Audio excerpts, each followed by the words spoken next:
ঘূর্ণিঝড় মন্থার প্রভাবে পূর্ব মেদিনীপুর উপকূল জুড়ে রাত থেকেই শুরু হয়েছে ভারী বৃষ্টি।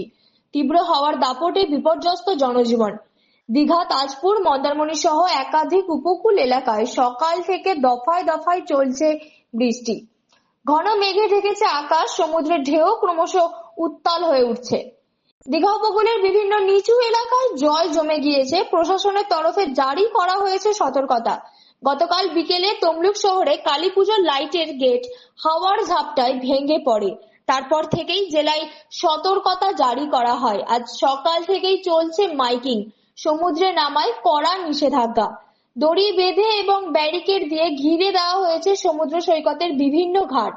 দীঘা, তাজপুর এবং মন্দারমণিতে পর্যটকদের সমুদ্রে নামতে সম্পূর্ণভাবে নিষেধ করা হয়েছে। উপকূলের দোকান এবং হোটেলগুলিতেও জনসমাগম তুলনামূলকভাবে কম।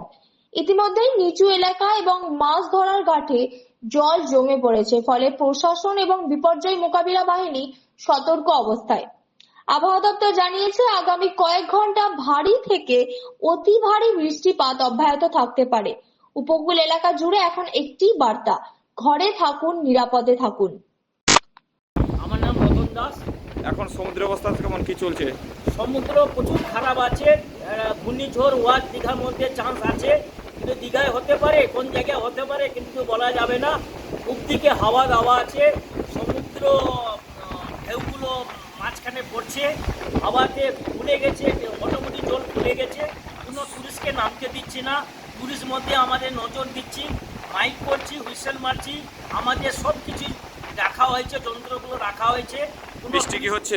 বৃষ্টি তো সকাল থেকে হচ্ছে। পুলিশকে আমাদের নজর দিচ্ছি, পুলিশকে পাশে আসতে দিচ্ছি না। পুলিশকে মাইকে বলছি ঘূর্ণিঝড় হবে, ছোট ছোট বাচ্চাগুলো নজর দিবেন, আপনারা উপরে গিয়ে বসুন, মানে হোটেলের মধ্যে চলে যান, আপনারা বিপদে পড়বেন। কখন আসবে ঘূর্ণিঝড় বলা যায় না।